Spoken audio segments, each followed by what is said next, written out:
제가 좀 어렸을 때는 아버님께서 이제 그 해외 공관에서 좀 근무를 하셔서 뭐 런던하고 네덜란드하고 이렇게 좀 살았었습니다. 고등학교, 대학교는 한국에서 나왔습니다. 그래서 뭐 서울대 경제과를 나와서 경제학을 공부했었는데 졸업 후에 한국은행 이제 조사부에 처음 들어가게 됐었고요. 그래서 좀 거시 전망 업무라든지 아니면 거시 리서치 업무를 했었고요. 그 다음에 미국 로스쿨에 가가지고 JD 과정이라는 과정을 거쳐서 지금 현재 미국 변호사로 일하고 있습니다. 저희 클리퍼드 찬스라는 로펌은 이제 그 인터내셔널 펌 중에서 이렇게 탑티어 펌들을 매직 서클 펌이라고 하는데요. 그 매직 서클 펌 뭐 몇몇 개 중에서 이제 한 펌이고요. 그 로펌 레버뉴로 봤을 때는 항상 탑 10 안에 드는 그 국제 로펌이고요. 세계적으로는 한 변호사가 한 3,000명 이상 되는 것 같고, 그 다음에 뭐 유럽뿐만 아니라 아프리카, 아시아, 그 다음에 미국까지 한 26, 7개국에 사무소를 두고 있는 국제적인 그 로펌입니다. 이코노미스트 업무, 그러니까 리서치 업무를 하다가 이제 총재님 그 보좌하는 비서실로 갔는데요. 그때가 95년부터 98년 사이입니다. 잘 아시다시피 이제 97년부터 98년이 우리나라 그 외환위기가 터졌을 때인데요.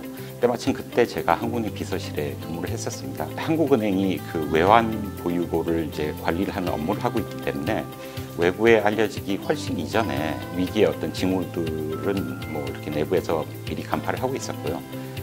제가 비서실에서 근무하는 동안 총재님 모시고 뭐 미국에 간다든지 해서 뭐 IMF 뭐 여타 여러 가지 기관장들도 만나고, 그다음에 뭐 소로스 같은 투자자들도 만나고, 그래가지고 뭐 비밀리에 만나서 이렇게 한국에서 돈을 빼지 말아달라 하는 설득도 많이 하고 했었는데, 사실상 그때 여러 가지 미팅에서 투자자들이 물어본 거는 왜 한국 대기업들은 투명성이 보장이 안 되느냐.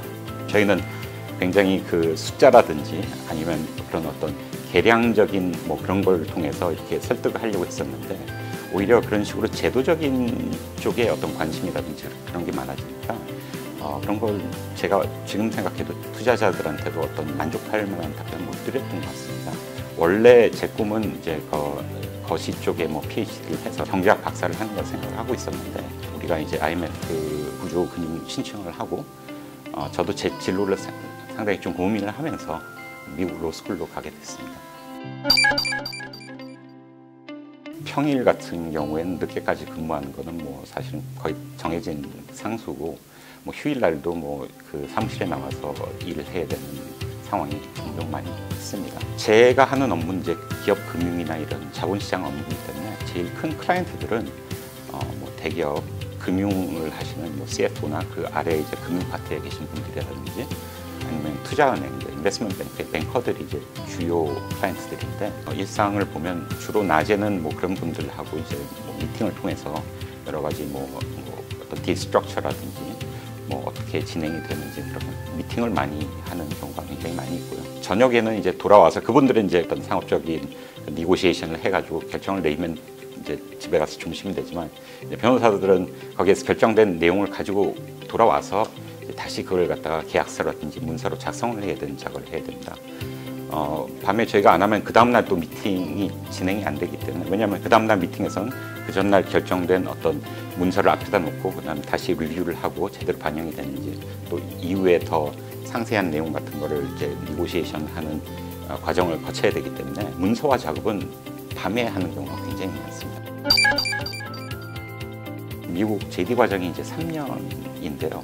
이제 2학년 여름방학 때 제가 그 미국 증권거래위원회 인턴으로 여름방학 3개월을 거기서 보냈습니다. 그래서 뉴욕 오피스하고 헤드쿼터 오피스에서 보냈는데, 처음에 인턴으로 갔을 때는 이제 한국은행 뭐 백그라운드도 있고 하니까 미국 공무원들하고 어떻게 일하는지 좀 뭐 호기심 반, 또 뭐 배우고 싶은 마음 반해서 이렇게 갔었습니다. 근데 3개월을 이제 일하고 나니까 네가 2학년이니까 3학년 졸업하고 우리랑 같이 와서 뭐 근무를 좀 하면 어떻겠냐는 이제 오퍼를 받았어요. 이제 졸업할 때쯤에서 이제 한국은행을 그만두고 미국 증권거래위원회, 그러니까 SEC라고 하는데 거기에 조인해서 그 담당했던 업무는 이제 기업 금융 부서라고 해서 뭐 우리나라로 치면 국가증권 신고라든지 아니면 공시라든지 이런 여러 가지 업무를 주관하는 부서였는데요.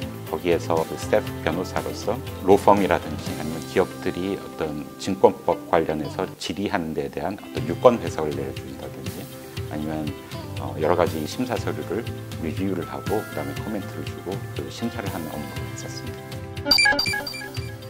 그냥 법을 읽고 뭐 이건 된다 안 된다 뭐 그런 식으로 얘기를 하지 말고 우리 클라이언트들의 입장에 돌아가서 이게 왜 이런 일을 하고 싶은지 또 어떤 그 딜의 어떤 상업적인 어떤 컨텍스트는 뭔지를 이해를 하려고 노력을 해라.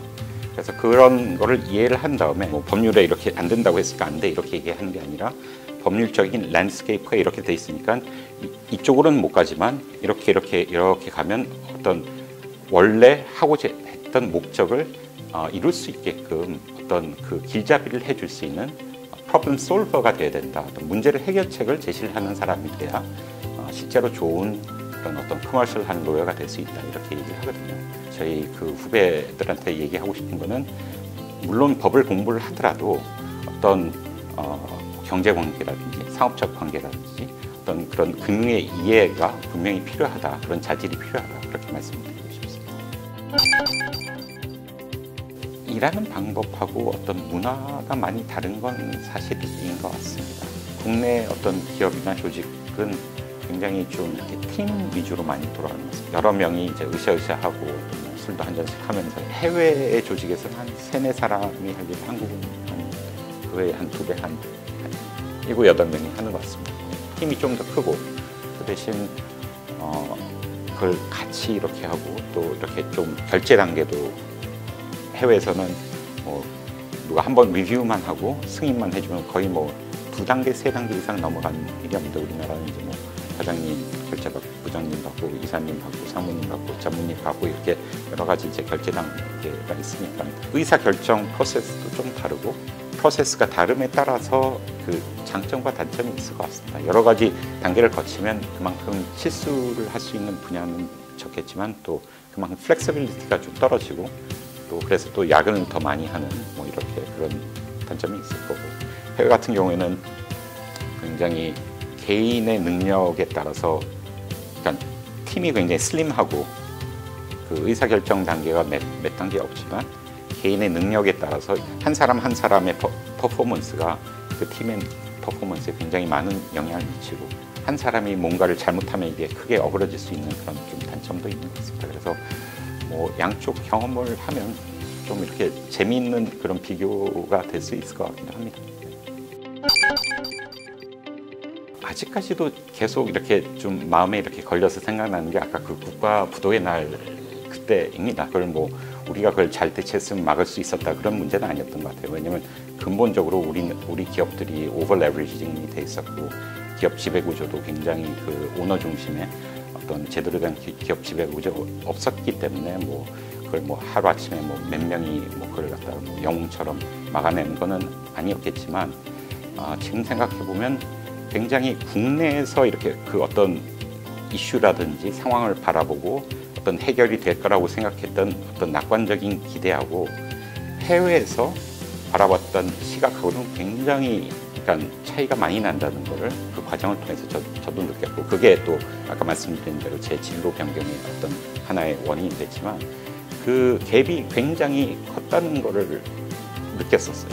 진짜 그 해외에 있는 사람들이랑 밖에서 우리를 바라보는 사람들하고 그런 대화가 없었다고 하면 그런 생각을 못 했었을 것 같아요.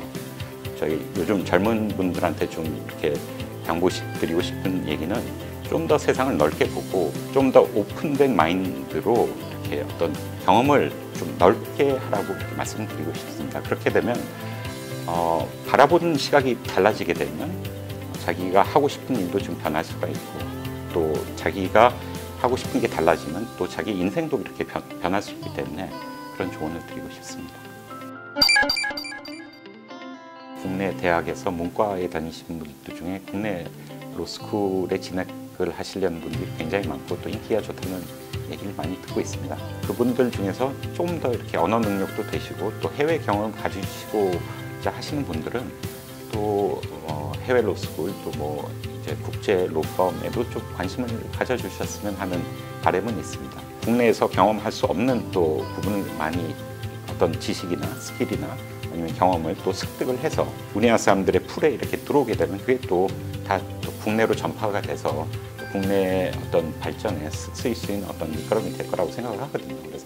그래서 좀 더 우리 젊은 분들이 뭐 법률계에 관심이 있으신 분들께서도 뭐 해외 분야의 어떤 거래라든지 어떤 해외 분야의 로스쿨, 해외 이렇게 인터내셔널 로펌도 있으니까 한번 고려를 해 주셨으면 좋겠습니다.